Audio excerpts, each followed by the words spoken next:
guys, it's your girl Matt Cox, and this is probably one of the most important videos I will ever do to me. Quick story, I took a quilt to FedEx and it had come apart a little bit in the way, I don't know, it was bad. The woman just took the quilt and threw it in the box and taped it up and was like, yeah. And that's my fault. I shouldn't have given it to her folded like that. It should have just been done better.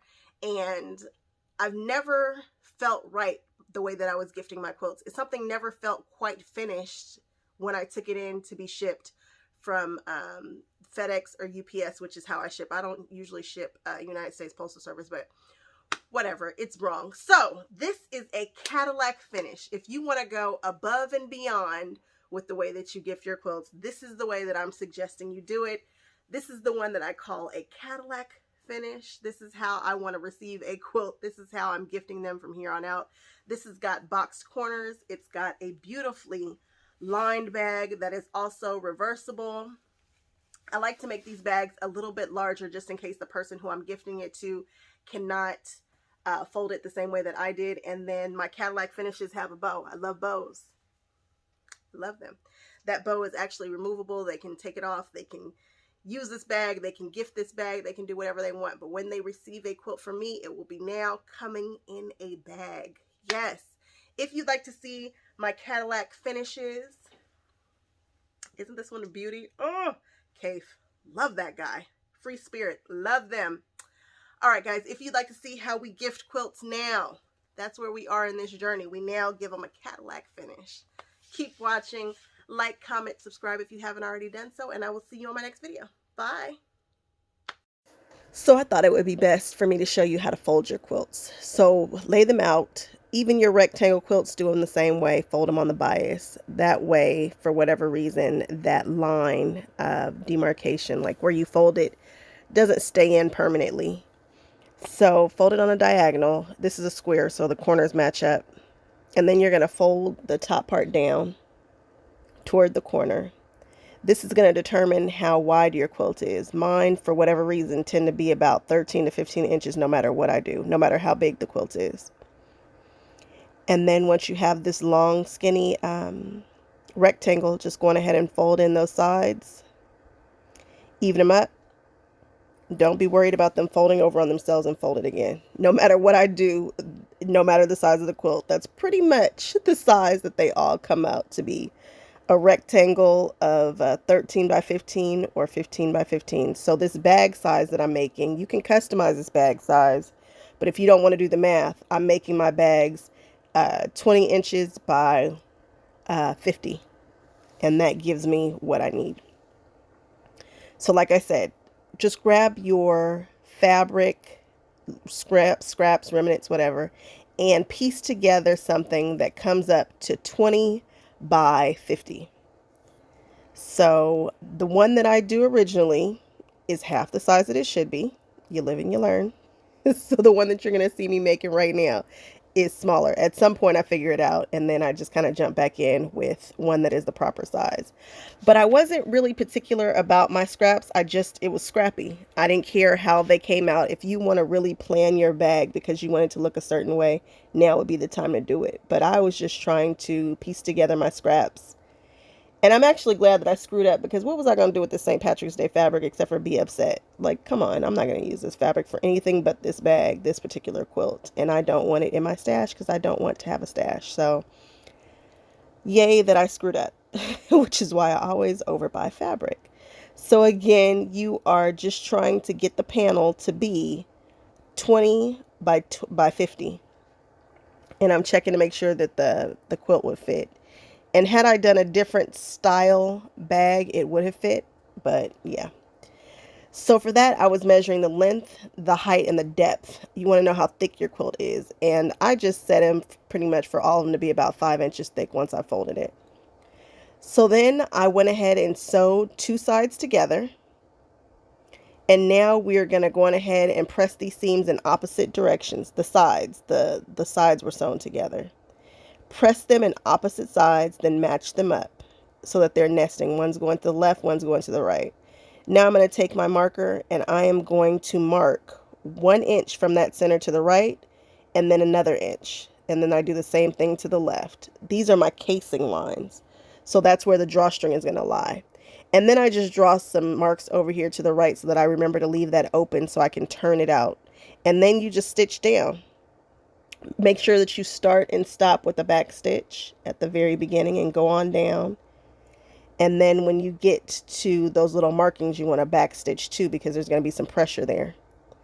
So then you just keep going all the way down. When you get to that mark, back stitch, go back forward, and then just lift your needle and then pull your thread and drop your needle at the next one.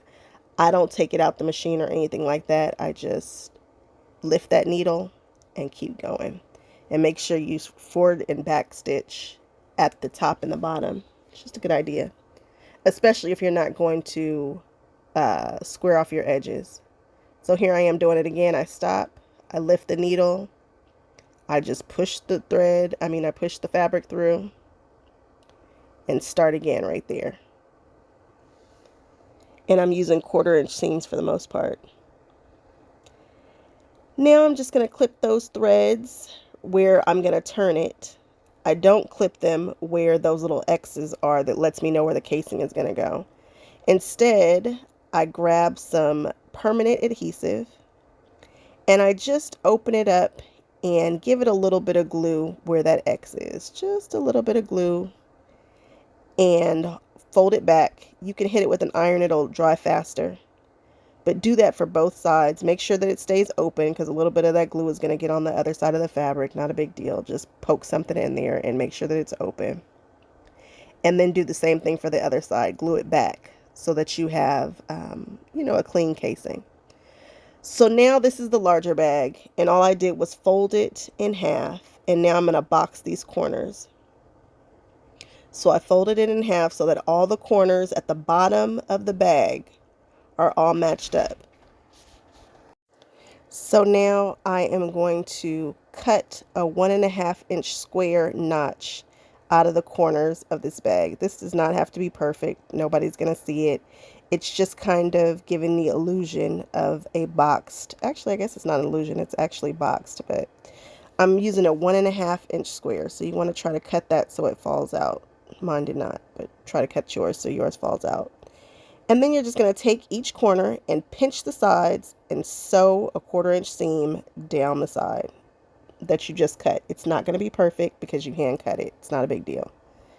But do that for all your sides. Pinch them and then just sew down. Then you're going to find the little area that you left open. You want to really leave the open area on the side that you think you want to be your lining. I did not do that. I wanted the shamrocks to show, and the way that I stitched it closed wasn't cute. So that's on me. I should have hand stitched it closed, and then I wouldn't have had the issue. So you turn your bag inside out, and bam, you just push the little casings. Make sure that they're open. They will line up if you have sewn it pretty correctly. They'll line up for the most part. So I sewed my hole closed.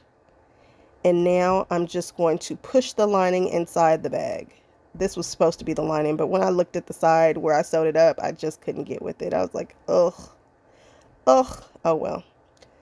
So then I am just pushing the top so that they're even, going around, giving my bag a haircut, sticking my finger through the casings, making sure those line up, and then I'm going to give it a press. And then I'm going to mark the areas, the tops and the bottoms of where the casings open. I'm marking it with a chalk marker and also a regular marker. And that's what I suggest doing. Don't worry about measuring like 1 inch down from the top. Just mark where it opens on the casings and draw a line. And then you're going to sew on that line. You're not going to sew it closed. You're going to make sure that you leave it open.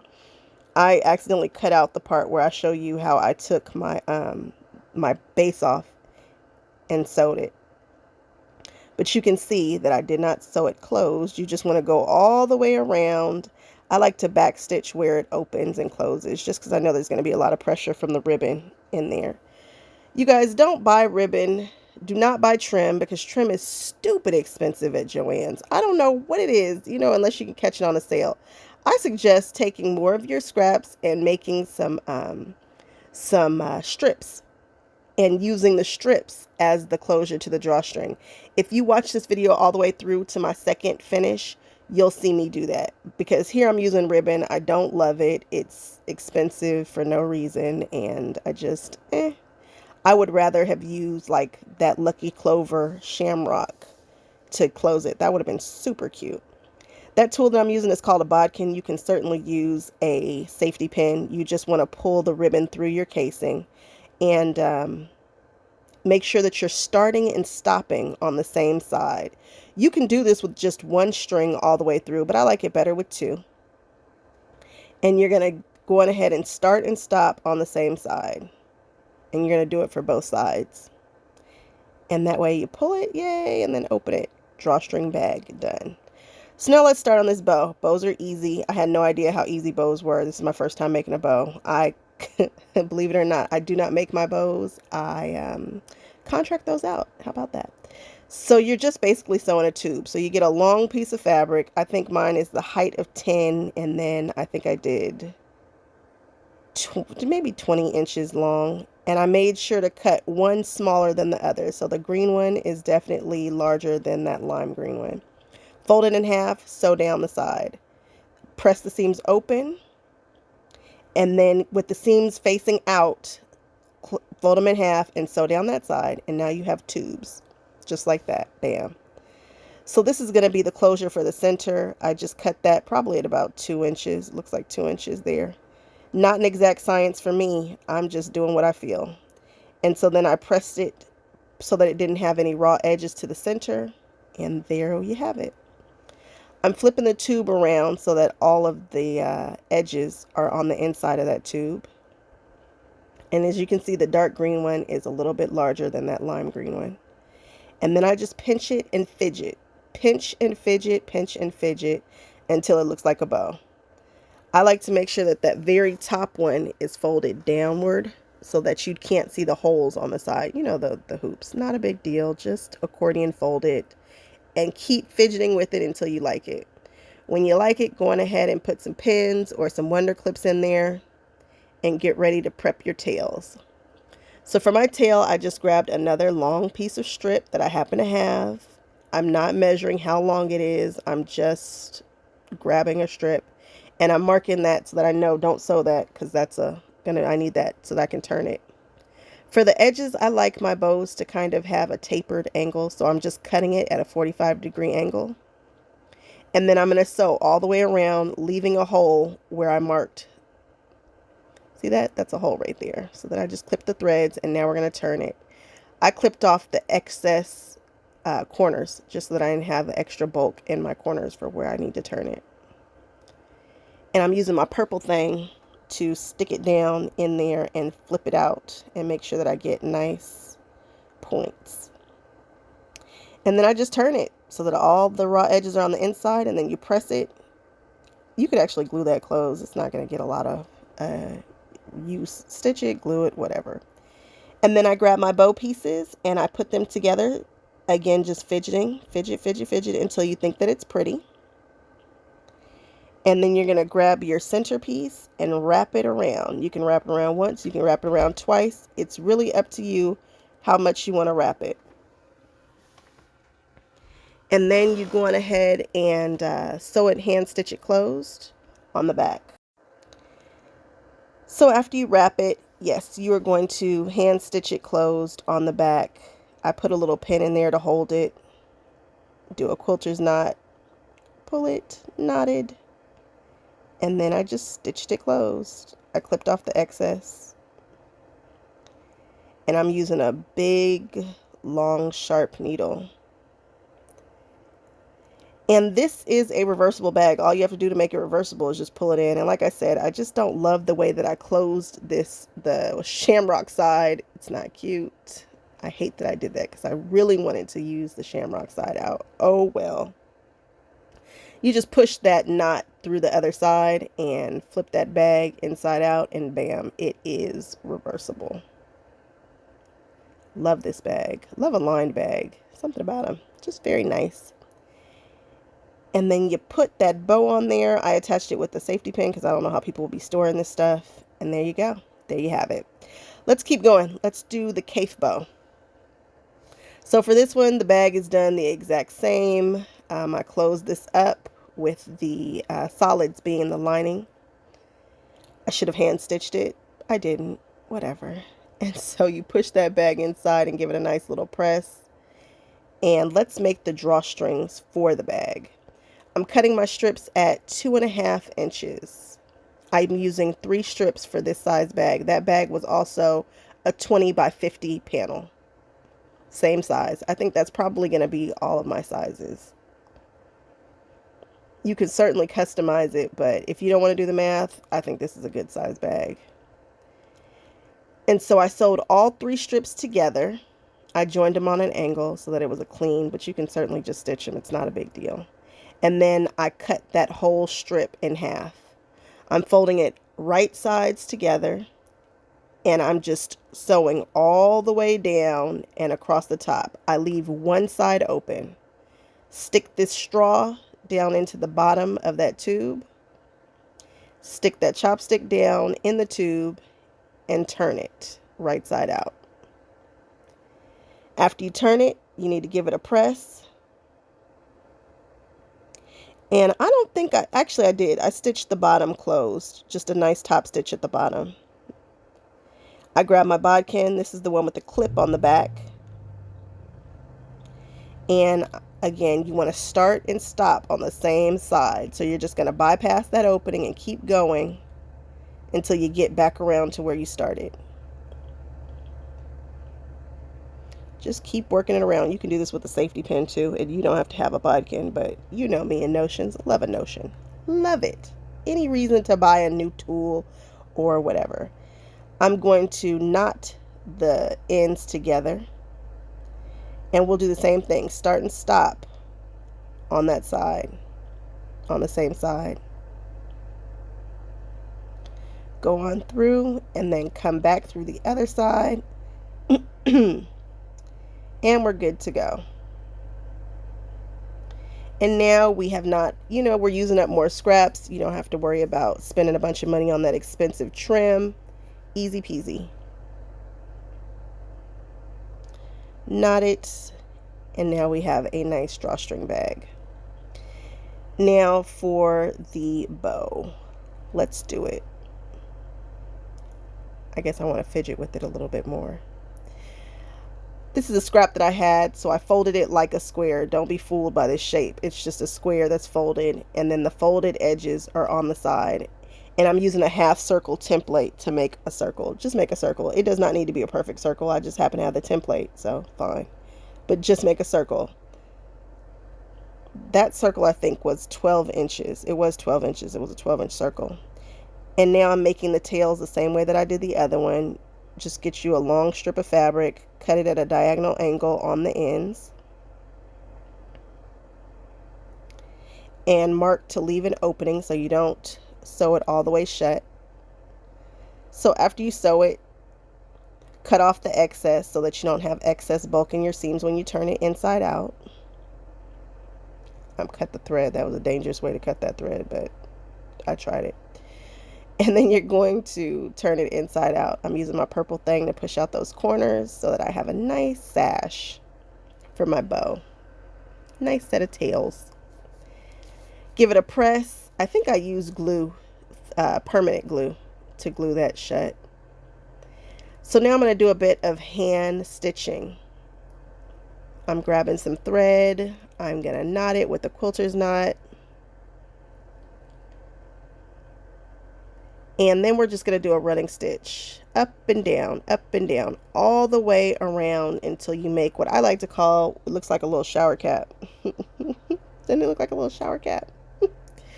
Pull it together. I think they call these yo-yos too. I know they do. And then once you get it all together and you're comfortable with it, go on ahead and make a knot so that that doesn't come loose. I do a nice, easy, simple knot, nothing major. Now that line that I had on the other side, I'm going to use it. You just need to go straight across through all the layers with another running stitch, because you're going to do another gather. There you go. And then just use the excess string thread to go around it to secure it, and then tie another knot. And there you have a cute little centerpiece for your bow. That can actually be a bow itself if it was larger. So now I'm making another tube. This tube is going to be multicolored. So I sewed 2 colors together. Then I sewed the sides, and then I sewed the other sides and flipped it inside out, the same way that we did for the previous bow. It's just that I'm using 2 colors on this one. And it's big and floppy, and I love it. You could put some stabilizer in there if you want it stable, but it's done the same way. And then I just wrapped the centerpiece around. Used some bobby pins and pinned it. Not bobby pins, safety pins. Oh my goodness. And there you have it. So for the dimensions, you want to get the length and the height of your bag, plus the thickness. Mine, I just do a 5-inch thickness. That's fine. Then you want to do your seam allowance for each side. So if you're going to flip it twice, you know that you'll probably do 1 inch. I just went ahead and did 2 inches on each side. It gives it a little bit of room. Plus the casing allowance for this bag, I did 1.5. And then you're going to double the length of the bag. So for most bags, I say just do 2 by 25. Doubled would be 20 by 50. All right, guys. Thanks so much for hanging out with me, and I'll see you on another video. Bye-bye.